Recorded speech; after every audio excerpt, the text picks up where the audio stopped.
So what happens? I'm spending every day doing Hitbodedut. Why? Because Rabbi Nachman says Hashem is listening. And I had nothing else besides that one thing that Rabbi Nachman kept telling me, that Hashem is actually listening to me. And I'm praying, and none of my prayers are getting answered. This friend's going away, that friend's going away, this job is going away, that job's going away, my health is deteriorating, my physical health, my psychological health, my emotional health.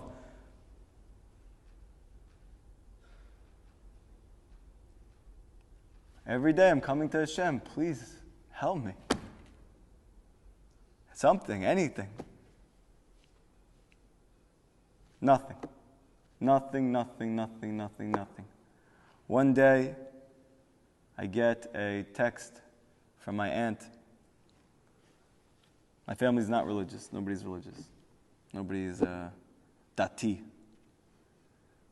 But one of them knows that when a person is sick, you say a mishaberach for them. My cousin, who I've only seen at her house many times, nicest guy. He's a scientist. He's 40 years old. Every time I meet him, he's happy. He has life. He's from Canada. I get a text from my aunt telling me, David, can you please say a mishaberach for refuah shlema for your cousin Michael? I said, yeah, of course, but what happened? She said he was in a New York City marathon with his girlfriend, and he had heart failure in the middle of the race. And the doctors, the paramedics came over, and they realized there's no way that he is going to survive right now unless they put him into a coma, into a medically induced coma. The only way he's going to survive. So what's the benefit? He's going to be alive while he's in the coma.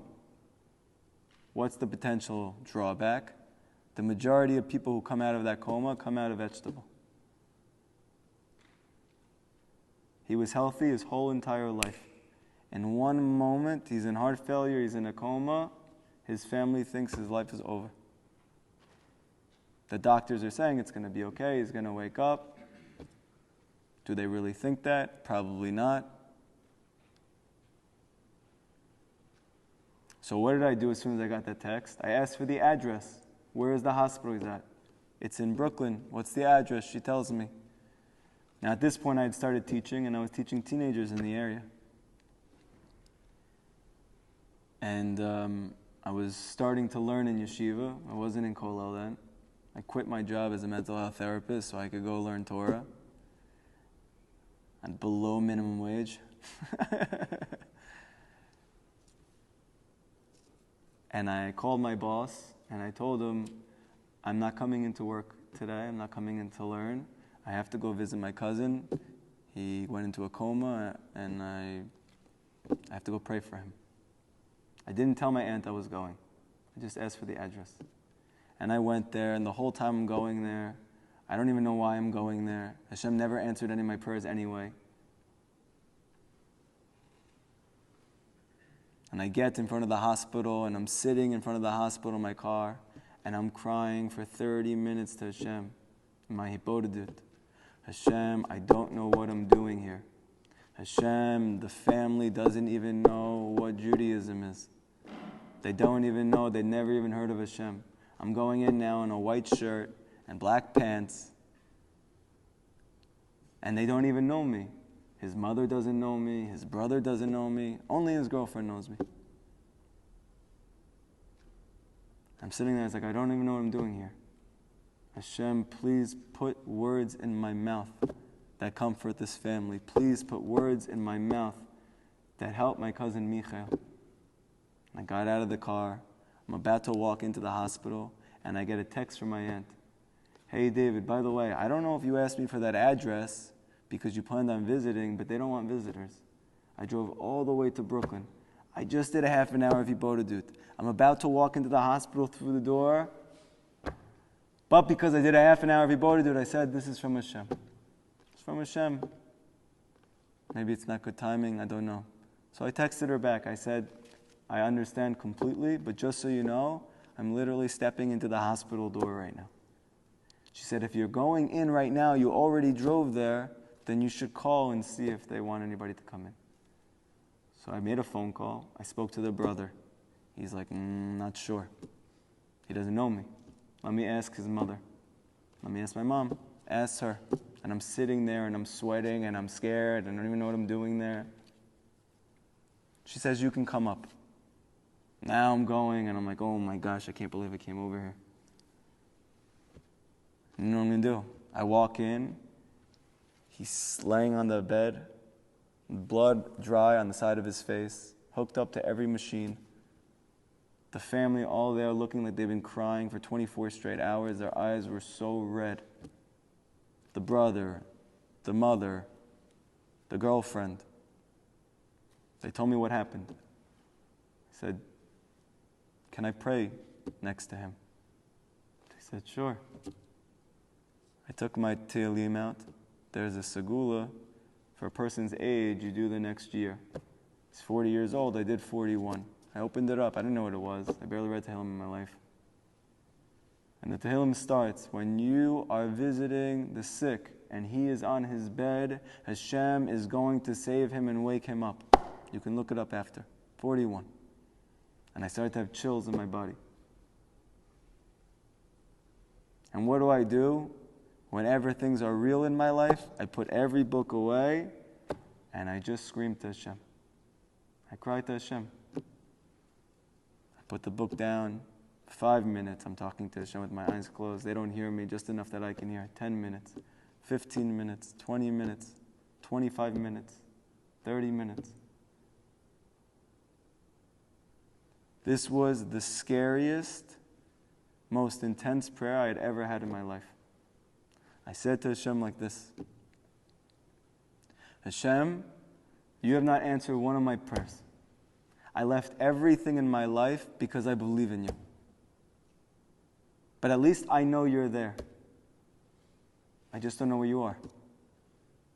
This person is Jewish. He's 40 years old. He's never heard of you. And in one moment, his entire life is going to be taken from him for what? That's why you brought a Jew into this world? That for 40 years he has no idea who you are, and in one moment his life is over, and his family is going to mourn that forever? That's what you brought a Jewish person to this world for? Don't do something for me. Do something for him.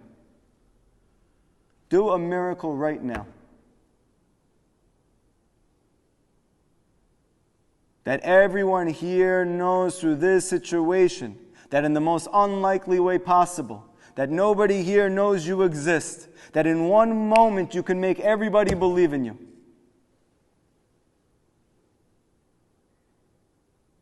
I said, I'm tired of not getting my prayers answered. I am not leaving this hospital until my cousin wakes up.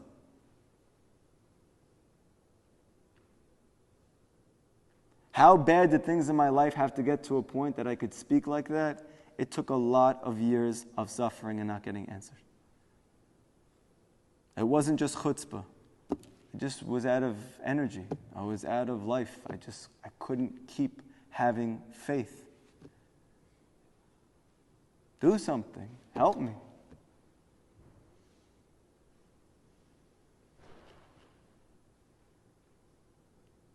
I'm crying. I finally open my eyes. Looks exactly the same. I turn around and everybody in the room's eyes are big. I said, what? They said, your cousin, Mikael, what did you just do? What did you just say? I said, I didn't say anything. I looked back at him. He looked exactly the same. They said, he moved. And all of a sudden, all the machines in the room start going off. The nurses are running in. The doctors are coming in. The paramedics are coming in. I was so jacked up from my Hitbodedut. I don't know if you guys have ever had a very intense Hitbodedut. I was so on fire from me finally saying the truth to Hashem. After years of doing Hitbodedut, to just say the truth. I'm walking out of the room because I felt I don't know what I'm even doing here. All these doctors, all these paramedics, all of this, all of that. I just said to Hashem, Hashem, doctors do not heal. Machines don't heal. Nurses don't heal. Show them you heal. And they're all running in. And I don't feel comfortable being in there anymore. I said to the family, I said, I know you don't know me. And I know you may not believe in God. I'm telling you right now, if you do not give up on your son, on your brother, on your boyfriend, you believe he's going to walk out of here with you, he is going to walk out fine, healthy 100%, out of the door with you. But you cannot give up belief that he will. And I walked out of the room. And I said, oh my God, what did I just say to them? But I have an issue. Why? I just put my whole religion on the line. And he's not up. I went to the Bikur Cholim room and I said to Hillel for a half an hour, for an hour, for an hour and a half, for 2 hours, for 2.5 hours. And I'm looking at my clock and I see I've been here for the whole entire day. And there are kids, Bukharin kids, who don't know what it means to be Jewish, who don't know Hashem exists. If I have an issue with Hashem, okay, that's my issue. Why should they suffer? I said, I have to leave. I have to leave. I'm walking out of the hospital. As I'm walking out of the hospital to get in my car, I get a phone call from my aunt. David, thank you so much. I said, for what? I said, your cousin Mikael is up. The doctors are speaking to him. He's responding. I started to bawl. I cried like I never cried in my life. And I've cried a lot. Crying and crying and crying. I couldn't speak. I couldn't breathe. After my whole